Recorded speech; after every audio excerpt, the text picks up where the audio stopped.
क्या जवार पारस और हारून को एक साथ देखने के बाद यह फैसला करेगा कि वह खुद जाकर अपने बाप को अपने रिश्ते के लिए ना कर दे, और क्या रेशम जवार और पारस की मोहब्बत देखने के बाद खुद ही इस रिश्ते से पीछे हट जाएगी? आए जवार ने रेशम को जब से यह कहा है कि शादी के बाद वो 6 महीने शहर रहेगा और पारस की हिफाजत करेगा और सिर्फ एक दिन के लिए गाँव आया करेगा, तो रेशम ये सोचने पर मजबूर हो चुकी है कि अगर जवार ने उसके साथ वाकई ऐसा कर दिया तो वह तो कहीं मुंह दिखाने के लायक नहीं रहेगी। जवार तो उसका होकर भी उसका नहीं रहेगा। अगर उसने मुझसे शादी करने के बाद भी पारस का पीछा ना छोड़ा और वह पारस से मोहब्बत करता रहा तो मेरा क्या बनेगा? यही सोचे रेशम को मजबूर कर देती है कि वह पारस और जवार के दरमियान से हट जाए और इन दोनों को एक होने दे। जबकि पारस की खाला का भेजा हुआ लड़का जवार के घर पहुंच चुका है। हारून पारस को देखकर तो पहली नजर में ही अपने होश खो बैठता है और हारून को तो पारस बहुत अच्छी लगती है। लेकिन जवार जब भी हारून को पारस को देखते हुए देखता है तो उसके अंदर एक आग लग जाती है। वो तो पारस को छुपा के रखना चाहता है कि किसी की भी नजर ना पड़े सिवाय उसके। पारस को कोई ना देखे, और अब उसके सामने पारस किसी और की होने जा रही है। जवान ये बर्दाश्त नहीं कर पा रहा। हारून भी पारस से फ्री होने की कोशिश करता है और कहता है कि कहवा बहुत मजे का है। जिस पर पारस कहती है कि यह मैंने नहीं बनाया, ये चाची ने बनाया है। तो हारून फौरन कहता है कि आप ही यह कहवा बनाना सीख ले, क्योंकि शादी के बाद मैं आपसे इस कहवे की जरूर फरमाइश करूंगा।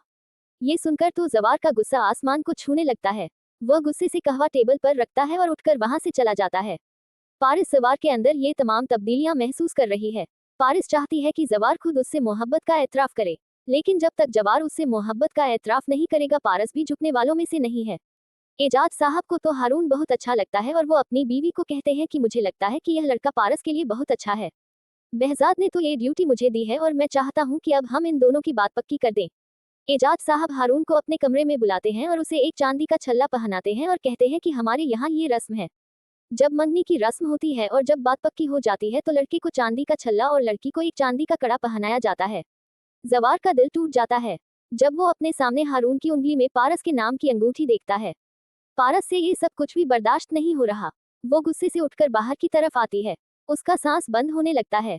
खुद को जवार से अलग महसूस करना ही बहुत तकलीफदेह है। इतने में जवार पारस के पीछे आता है, लेकिन पारस गुस्से से जवार को उंगली के इशारे से रोक देती है और कहती है कि खबरदार अगर तुम मेरे करीब भी आए। जवार खुलकर पारस के सामने अपनी मोहब्बत का एतराफ करना चाहता है, लेकिन अपने बाप की वजह से वो बिल्कुल खामोश होकर वहां से चला जाता है। जबकि दूसरी तरफ आफताब ने अपनी हकीकत सबके सामने खोलकर रख दी। आफताब अपने मामू को कॉल करता है तो बेहजाद आफताब को कहता है कि तुम्हारी अब ऑफिस में जरूरत नहीं है। ये सुनकर आफताब के पैरों के नीचे से तो जमीन ही निकल जाती है। वो अपने मामू को कहता है कि आप ये कैसे कर सकते हैं? आपकी बेटी तो जिंदा ही नहीं रही और आपके बाद ये सारी जायदाद और प्रॉपर्टी किसके पास आएगी? मेरे पास ही ना, तो आप मुझसे इस तरह से क्यों पेश आ रहे हैं? जिस पर बेहजाद कहता है कि मैं तो समझा था कि तुम मुझसे रिश्ते की वजह से मोहब्बत करते हो, लेकिन तुम तो सिर्फ मुझसे पैसे की वजह से मोहब्बत करते रहे।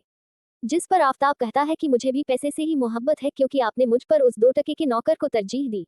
मेरी बजाय जवार को अपने इतने करीब रखा, यह मैं भूल नहीं सकता। तो दोस्तों, आपके ख्याल में क्या रेशम सबके सामने आकर खुद जवार से शादी से इनकार कर देगी? आपकी इस बारे में क्या राय है?